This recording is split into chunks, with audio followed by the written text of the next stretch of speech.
아멘. 하나님 주시는 말씀입니다. 오늘은 욥기 30장 1절에서 8절까지 말씀입니다. 그러나 이제는 나보다 젊은 자들이 나를 비웃는구나. 그들의 아비들은 내가 보기에 내 양떼를 지키는 개 중에도 둘만 하지 못한 자들이니라. 그들의 기력이 쇠잔하였으니 그들의 손의 힘이 내게 무슨 소용이 있으랴. 그들은 곧 궁핍과 기근으로 인하여 파리하며 캄캄하고 메마른 땅에서 마른 흙을 씹으며 떨기나무 가운데서 짠 나무를 꺾으며 대사리 뿌리로 먹을거리를 삼느니라. 무리가 그들에게 소리를 지르므로 도둑같이 사람들 가운데서 쫓겨나서 침침한 골짜기와 흙구덩이와 바위굴에서 살며 떨기나무 가운데서 부르짖으며 가시나무 아래 모여 있느니라. 그들은 본래 미련한 자의 자식이요 이름 없는 자들의 자식으로서 고토에서 쫓겨난 자들이니라. 아멘. 오늘 주시는 말씀은 욥기 30장 1절에서 8절인데요. 이 말씀은 욥이 28장부터 31장까지 모두 넉 장에 걸쳐서 독백하는 그런 말씀입니다. 이것은 욥기 3장과 비교가 가능합니다. 욥기 3장에서는 자기의 생을 저주하고 절망 가운데 차라리 죽은 자들이 가는 소를 가는 것이 낫겠다 할 만큼 고통 가운데 울부짖는 그런 모습이었다면 28, 29, 30, 31 이 넉 장에서는 지혜에 대해서 깨달은 하나님의 주신 그 은혜를 선포하고 또 과연 지혜자로서 하나님 앞에 서는 그런 모습입니다. 그렇지만 아직도 아프고 아직도 고통스럽고 하여 하나님의 그 응답을 기다리는 간절함이 있는 그런 모습입니다. 지난날을 그리워하고 지난날 주께서 동행하시고 축복하셨던 그 모든 날들을 다 생생히 기억하면서 그날이 다시 오기를 소망하고 소망하는 그런 독백이기도 합니다. 주님께 드리는 기도의 한 모습이죠. 오늘 본문을 보면 그 주변에 둘러서 있는 친구들과 또 여러 사람들의 그 비웃는 비방하는 그 모습에 대해서 평가하는 것입니다. 그러나 이제는 나보다 젊은 자들이 친구들 중에 젊은 사람들이 있고 또 이웃 사람들 중에 오래 살아보지 않은 사람들이 나를 비웃는구나. 인생도 모르며 하나님도 모르고 예배의 참 기쁨을 알지 못하는 자들이 비웃는 것에 대해서 이렇게 마음 아파하고 있습니다. 그들의 아비들은 내가 보기에 그들의 아비들입니다. 내 양떼를 지키는 개들 중에 둘만 하지 못한 자들이니라. 양을 지키기 위해서는 개들이 이렇게 훈련받은 개들이 각각 역할을 하지 않아요. 그런데 그 개들을 몰면서 개들과 함께 뛰어다니는 그런 사람들 중에 있을 자격도 채 안 되는 그들의 아버지들, 참 그러니까 그들의 친구들의 비판과 비난 이런 것을 견디면서 우그러들고 수그러들고 자아가 땅에 자기 자존감이 땅에 추락하는 그런 모습보다는 이제는 뚫고 일어나려는 그런 의지를 가진 가운데 그들을 이제 이렇게 평가하고 있습니다. 그들의 기력이 쇠잔하였으니 그들의 손에 힘이 내게 무슨 소용이 있겠는가. 그들은 힘이 쇠잔하고 이제 더 이상 나에게 어떤 도움도 주지 못하는 자들인 것을 평가합니다. 어떻게 보면 상황은 이 정반대 아닙니까? 지금 기력이 쇠잔하고 또 손에 힘이 전혀 없는 자가 욥인데 그러나 그는 하늘을 바라보는 가운데 힘을 얻고 있으며 여호와는 나의 힘이시오 나의 방패시오 하는 그런 시편의 고백같이 알지도 못하는 가운데 남들이 이해하지도 못하는 도대체 저런 힘이 어디서 났는가 하는 그 힘이 지금 솟아나고 있습니다. 그들은 곧 자기를 둘러싸고 비판하고 비난하며 하나님의 은혜를 알지 못하고 구원의 기쁨을 깨닫지 못하고 죄인도 용서하시는 하나님의 은혜를 알지 못하는 그들입니다. 곧 궁핍과 기근으로 인하여 궁핍과 기근은 같은 뜻을 가졌는데 다른 단어입니다. 궁핍과 기근, 오늘 말씀의 제목이 궁핍과 기근 이렇게 오늘 정했는데요. 파리해지며 점점 말라지고 캄캄하고 메마른 땅에서 마른 흙을 씹으며, 캄캄하고 메마른 땅이란 말은 햇볕이 비치지 않는 곳이고요.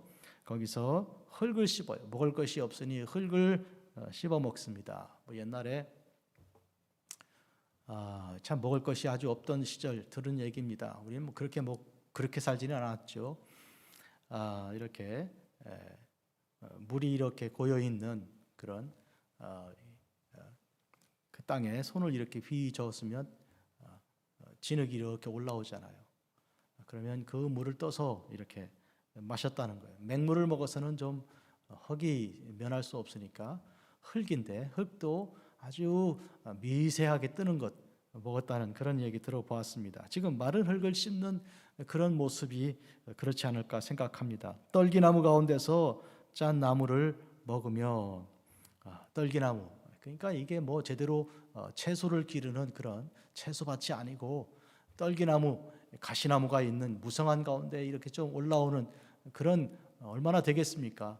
골라서 뜯어 먹고, 또 대쌀이 뿌리로 먹을거리를 삶느니라. 대쌀이 뿌리, 이 뿌리를 캐 가지고 그것을 어떻게 먹으려고 하는 그런 것입니다.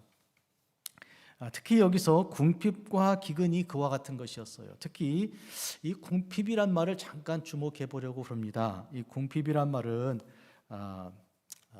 케세르라는 말입니다. 히브리어로 케세르 그러는데, 이 단어는 굉장히 중요한 단어입니다. 왜 굉장히 중요하다고 말씀드리는가 하면, 항상 이스라엘이 애굽에서 나와서 광야를 지나 40년 생활하던 그 40년 광야 생활과 연결해서만 사용되는 단어입니다. 이 단어가 성경에서 다른 뜻으로 쓰인 바 하나도 없습니다. 그렇기 때문에 이스라엘의 광야 생활 40년 동안 궁핍과 관련해서 얘기해 봅시다. 그들이 궁핍하였습니까? 아무것도 없는 걸로 보아서는, 아무것도 없는 사막으로 들어간 걸로 보아서는 그들은 당연히 궁핍해야 합니다. 세상에서 가장 비옥한 나라가 애굽 땅 아닙니까? 나일강이 흘러가면서 만들어낸 그 어마어마한 그런 풍요로움 속에서 곡식이 언제나 넘쳐나고요. 7년 흉년 가운데서도 창고에 먹을 것이 가득했던 그런 애굽 유명하지요. 그런데 그 애굽 땅을 벗어났으니 궁핍이 예정된 것이고, 더구나 그들은 광야로 나갔으니까 그들은 먹을 것이 없어 기근으로 인하여 파리해져야 할 것인데, 그런데 이스라엘의 광야 40년은 이 궁핍과는 거리가 멀었습니다. 이 케세르가 그들에겐 없었습니다. 그러니까 이 궁핍이란 말 자체는 출애굽 사건을 통해서 하나님께서 그들에게 허락하지 않은, 남들이 볼 때는 그렇게 예상하는 이 궁핍이지만 절대로 이스라엘이 경험하지 않은 그 궁핍, 이것이 지금 그 욥을 비방하고 또 하나님을 알지 못하는 그들에게 임한다고 지금 욥이 말하고 있는 것입니다. 참고로 이 케세르가 아주 사용된 가장 유명한 예 하나 들어보면 시편 23편입니다. 시편 23편을 보면 이렇게 시작하죠. 여호와는 나의 목자시니 내가 부족함이 없으리로다. 바로 1절입니다. 그러니까 여기 부족함이라고 번역한 말이에요. 같은 말 케세르를 오늘 욥기 30장 이 3절에서는 궁핍이란 말로 한국말로 번역을 했고, 23장 시편 23장 23편 1절에서는 부족함이라고 번역을 했어요. 대개 똑같은 단어이면, 똑같은 의미면 이렇게 단어를 일치시켜 주는 것이 본문을 이해하는 데 더 도움이 되겠다 생각을 하고 있는데요. 어쨌든 시편 23편의 부족함이라는 말이 오늘 본문에 있는 궁핍과 같은 말이에요. 그런데 이것은 출애굽 사건 때 이스라엘에게 다들 예상하는, 저들이 나갔으니 애굽을 떠났으니 이제는 궁핍이 그들을 찾아올 것이다. 궁핍이 그들의 일상이요 그들의 운명일 것이다. 이렇게 예상을 하였으나 실제는 그렇지 않았어요. 그래서 23편은 내게 부족함이 없으리로다. 그러니까 부족함이 없으니 뭐예요? 이스라엘의 광야 생활이죠. 남들은 다 부족하고 궁핍을 경험할 수 있는 그런 광야지만 그들은 한 번도 배가 고픈 적도 없고 한 번도 목이 말라 고통을 겪은 적이 없다. 뭐 부르짖은 적이 있지만 하나님은 그때마다 즉시 물을 허락해 주셨어요. 반석에서 물을 깨뜨려 주시고 마라의 쓴물을 달게 하여 마실 수 있게 하여 주셨습니다. 하늘의 만나를 이제 내려 주셨습니다. 메추라기를 허락해 주셨습니다. 그들은 전혀 부족하지 않았습니다. 심지어 신발도 이제 헤어지지 아니하고 40년을 그렇게 살 수가 있었습니다. 전쟁을 해도 손들고 모세의 손들고 기도하면 전쟁을 이겼습니다. 이 도대체 무엇이 부족했습니까? 그래서 캐세르 앞에 아니다라는 말, 영어로 not 혹은 no라고 하는 말이 low입니다. 그래서 low 에크사 이렇게 하는 거예요. 이 시편 23편에 로 에크사 아도나이 로이 로 에크사 이렇게 히브리어로 읽어요. 주님은 나의 목자이시니 내가 부족함이 없다. 사랑하는 성도 여러분, 이 얼마나 놀라운 선언입니까? 얼마나 많은 사람들이 바로 이 선언을 우리의 신앙의 고백으로 인정합니까? 이 다윗이 쓴 시인데 이 다윗은 그의 삶 속에 목자의 생활을 경험했던 자죠. 하나님께서 과연 이스라엘을 애굽에서 이끌어내시고 40년 동안 그들의 목자가 되어주시고 낮에는 구름 기둥으로 햇빛을 막아주시고 밤에는 불 기둥으로 그 추운 날씨, 그 추운 그것을 이제 따뜻하게 덮여주셔. 이스라엘이 그렇게 두렵지 않고 겁내지 않고 부족하지 않고 궁핍함 없도록 하신 그 은혜를 다윗은 기억한 것입니다. 그 하나님께서 바로 나의 하나님이신 것을 고백한 것이 다윗이었습니다. 오늘 우리는 이렇게 출애굽 때의 하나님 그리고 다윗을 지키신 하나님, 그 하나님께서 오늘 우리의 하나님인 줄 아는데 바로 욥이 그와 같은 고백을 지금 하고 있는 것이죠. 그 궁핍함이 내게는 없는데 그러나 그들에게는 지혜가 없이 하나님을 알지 못하고 함부로 사람을 평가하고 비난하는 그들에게는 궁핍함이 있고 또 다른 말로 기근이 그들을 떠나지 않을 것이다 해서 그래서 이제 흙을 이렇게 씹으며 나무를 꺾어 먹으며 대쌀이 뿌리를 가지고 먹을 것을 찾는 그런 궁핍함 그리고 기근 가운데 있게 된다 그런 뜻입니다.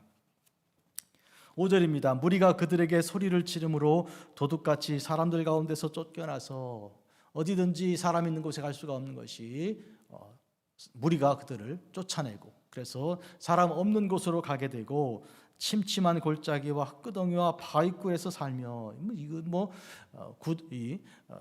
어떤 동물들 같은 모습 아닙니까? 사람들 나타나면 푸슥하고 도망가는 두더지라든지 살쾡이라든지 이런 모습으로 살게 되는 것을 말합니다. 흙구덩이와 바위굴에서 살고요. 또 떨기나무 가운데서 부르짖으며 가시나무 아래에 모여 있느니라. 야생동물들로서 항상 배가 고픈 그런 무리들처럼 보이는 그런 어떻게 보면 사람들이라면 그들은 주인이 없고 목자가 없고 부모가 없고 하나님이 계시지 않은 그런 자들을 지금 묘사하는 것이죠. 마지막 절입니다. 8절 그들은 본래 미련한 자의 자식이요 지혜가 문제입니다. 지혜가 그들은 없는 자의 자식이다 했습니다. 한마디로 그들은 지혜가 아주 없는 사람들이다. 여러분 우리가 살아가는 가운데 중요한 것 중에 하나가 지혜고 명철인데 같은 뜻의 다른 단어로 지혜와 명철인데 이것을 우리는 애쓰고 찾아 구해야 한다. 우리 잠언에서 배웠습니다. 한 번 얻은 지혜는 절대로 사고서는 팔지 마라. 얻었다면 놓지 마라. 이렇게 가르치고 있습니다. 우리가 세상에서 제일 중요한 것은 지혜인데 지혜의 지혜는 무엇입니까? 하나님을 아는 지식이에요. 하나님을 아는 일이에요. 호세아 선지자는 우리가 여호와를 알자 힘써 여호와를 알자 하나님께서는 이제 정오의 빛같이 일정하신 분이시기 때문에 어제나 오늘이나 영원토록 동일하시고 알파와 오메가 되신 분이신데, 그 하나님을 아는 것은 간단하고도 확실한 일인데 그걸 왜 모르는가, 이런 뜻이에요. 그런데 우리는 인간이 죄인들로서 여러 가지 복잡다단한 그런 유혹에 귀가 열려 있고요, 눈이 그렇게 떠 있는 거예요. 그래서 우리는 항상 영으로 깨어 있으며 하나님의 성령으로 기도하면서 하나님의 뜻을 구해야 하는 것입니다. 지혜가 제일 중요한데 그 지혜는 하나님을 아는 지혜입니다. 하나님이 어떤 분인지 알지 못하면 우리는 인생이 참 고달프죠. 하나님이 어떤 분이신가요? 우리를 사랑하시는 분이십니다. 누구에게 하나님이 당신을 사랑합니다 그러면 하나님께서 나를 사랑하시는데 내 인생이 이 정도입니까 하고 그 사랑을 부인하는 사람들이 많습니다. 하나님께서 당신을 사랑하사 예수님을 보내신 거 아닙니까? 그러면 예수님께서 나에게 해준 게 뭐가 있습니까? 그렇게 되묻는 경우도 보았습니다. 예수님께서 우리를 위해 당신의 몸을 찢어 피 흘려 십자가에서 주셨습니다. 다 주신 것이죠. 누구든지 예수 믿으면 멸망하지 않고 영생을 얻습니다. 이것을 우리가 하나님을 아는 지식의 제일 기초가 되는 것이죠. 하나님은 우리를 사랑하시고 당신의 아들을 우리에게 보내사 누구든지 예수님을 믿으면 죽지 않고 영생을 얻게, 멸망하지 않고 영생을 얻게 하신 것입니다. 이것을 아는 것이 참된 지식입니다. 만약에 이걸 모른다고 해봅시다. 하나님을 모르고 하나님의 사랑을 알지 못하며 예수님이 우리에게 오셔서 우리에게 허락하신 그 생명의 그 피와 구속의 그 은혜를 우리가 알지 못한다면 어떻게 됩니까? 혼자 세상을 살아야 한다는 것처럼 각박하고 그리고 경직되게 살 거 아닙니까? 그리고 소망이 없이 마치 한 번도 받아보지 못한 사람처럼, 그리고 그 사랑을 깨닫지 못함으로 날마다 궁핍하며 이제 기근 속에 살게 될 거 아닙니까? 그런 의미에서 하나님을 아는 지식이 중요한 중에 가장 중요한 것이죠. 그런데 지금 둘러서서 하나님께 예배하되 그 예배를 부인하고 비방하고 하나님께서 주신 지혜로 말하되 그 지혜의 귀를 막고 마음으로 깨달으려고 들지 않는 사람들에게 대하여 그는 이렇게 말하고 있습니다. 이름 없는 자의 자식으로서 이름이 없다, 우리가 유명한 사람이 아니다, 그런 뜻으로 이해할 수 있지만 여러분, 그런 뜻보다는요, 우리에게 이름은 누가 주셨습니까? 우리 주님께서 주셨습니다. 목자 되신 주님께서 양들의 이름을 불러내신다, 이렇게 말씀하셨어요. 요한복음 말씀이죠. 양들은 목자의 음성을 알고 목자는 그 양들의 이름을 안다. 그래서 하나하나 이름으로 불러낸다. 1, 2, 3, 4 아니고 이름 하나씩 불러서 이름으로 안다는 말은 바로 1대1 관계라는 것이죠. 그만 가진 독특한 이 세상의 수많은 사람 중에 하나가 아니고 그 한 사람에 대한 그런 가치를 우리 주님께서 아시고 그를 불러내시는 것이죠. 성경에서 특히 복음서에서 우리 주님께서 보이신 모습은 한 사람에게 주목하시는 거예요. 예를 들어서 니고데모를 만나 주실 때 한밤중에 그를 1대1로 대화하시면서 그 깊은 말씀 주시잖아요. 바로 하나님이 세상을 이처럼 사랑하사 하신 요한복음 3장 16절도 니고데모 한 사람에게 주신 말씀이에요. 또 하나님께 예배하는 자는 영과 진리로 예배할지니, 하나님은 그런 자를 찾으신다는 예배의 대선언, 대원칙을 말씀하신 것도 누구에게 하셨나요? 사마리아의 한 여인에게. 한낮에 누구들 다 이제 쉬고 있는 시간에 그렇게 말씀해 주신 것입니다. 또 나는 부활이요 생명이니 나를 믿는 자는 죽어도 살겠고 무릇 살아서 나를 믿는 자는 영원히 죽지 아니하리니, 이것을 내가 믿느냐, 누구에게 말씀하셨습니까? 바로 한 절망하고 실망한 그런 마르다라는 여인에게 주신 말씀입니다. 마리아야 하고 이름을 불러주시며 이제 당신께서 부활하신 것을 몸소 보여주신 일도 1대1로 부활하신 그 동산에서 주님께서 말씀하신 것입니다.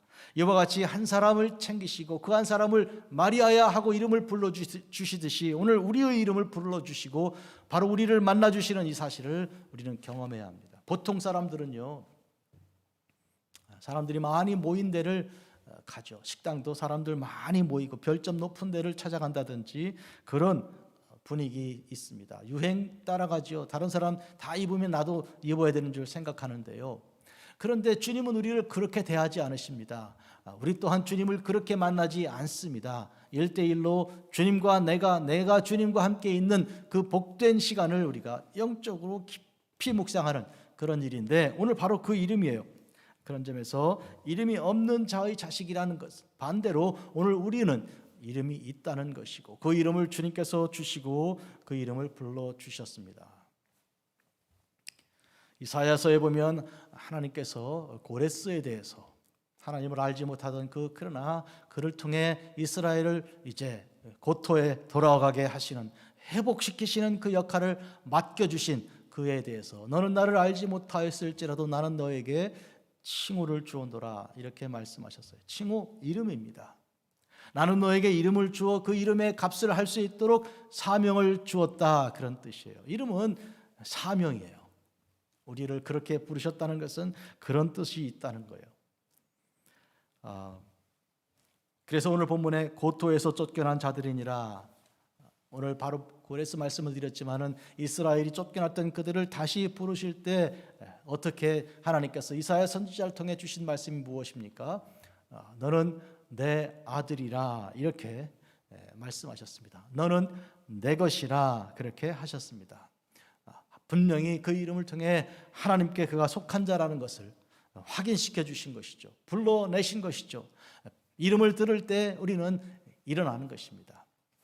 죽었던 자리에서도 무덤에서도 일어나는 것입니다. 우리 주님께서 이 세상에 다시 강림하실 그때에 우리의 모든 이름을, 생명책에 기록된 그 이름을 하나하나 부르실 것이요, 그 이름을 들을 때 우리는 다 부활하여 주 앞에 나가게 될 것입니다. 사랑하는 성도 여러분, 이런 점에서 오늘 이 욥이 둘러싼 사람들에게 이와 같은 선포하면서 그들에게는 궁핍과 기근이 있지 않은가, 그 말은 나에게는 궁핍이 없고 나에게는 기근이 없다는 역설적인 선포입니다. 여호와는 나의 목자이시니 내가, 오늘 말씀으로 굳이 번역하면 궁핍이 없으리로다 이렇게 되죠.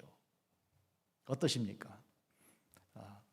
우리 사람들이 인정하지 않는 것, 사람들이 평가하지 않는 것을 주님께서 평가하시고요. 그러면 누구의 말을 들어야 할 것입니까?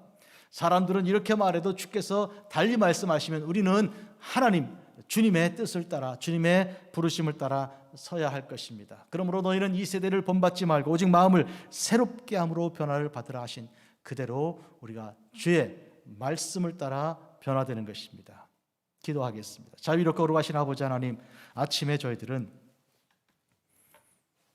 욥기 30장 1절에서 8절 말씀을 묵상하면서 궁핍과 기근이라는 뜻을 생각하였습니다. 우리가 광야로 주께서 부르셔서 나왔습니다. 죄된 땅, 흑암의 땅 애굽을 벗어나서 장차 망할 성, 장망성 같은 애굽 땅에서 우리를 이끌어내사 천국에 이르도록 하시는 그 광야의 길로 접어들게 하셨는데, 이 광야에서 우리는 궁핍하지 않고 기근을 만나지 못하였습니다. 하나님의 은혜가 그만큼 컸고 하나님의 사랑이 그만큼 놀라웠습니다. 이 고백을 우리는 시편을 통해서 듣고 욥기 30장을 통해서 또한 들으며 오늘 우리의 삶에서 지금 경험합니다. 팬데믹도 있고 또 그 밖에 전쟁 소식도 들리며 여러 인종차별들이나 사회적인 불평등이나 또 여러 가지 환경 문제로 인해서 미세먼지라든지 또 여러 가지 오염된 물이라든지 그런 땅이라든지 이런 일로 인해서 인생이 고단하기가 이를 데 없습니다. 한데 하나님 말씀에 샘솟는 그 아름다움과 그 견딜 수 없는, 말로 형용할 수 없는 주님의 그 놀라운 은혜의 기쁨을 저희들이 경험하면서 주님께 소리 높여 찬양합니다. 입이 만 개라도 그 모든 입을 다 가지고 주를 찬양하고 또 찬송합니다. 나를 죽음 가운데서 살려내신 그 모든 죄에 버려두지 않고 건지기 위해서 이 땅에 예수님 보내사 그 모든 고통을 다, 내가 받을 것을 다 주님께서 받으시고 결국 나를 건져내신 구원하신 우리 주님을 영원히 찬양할 것입니다. 주님께서 오심을 호산나라고 외친 어린아이들과 같이 저희들도 그 무리에 끼어서 주님을 환영합니다. 주여 저희들을 지금 구원하여 주시옵소서. 호산나 다윗의 자손이여. 예수님의 이름으로 기도합니다. 아멘. 하늘에 계신 우리 아버지여, 이름이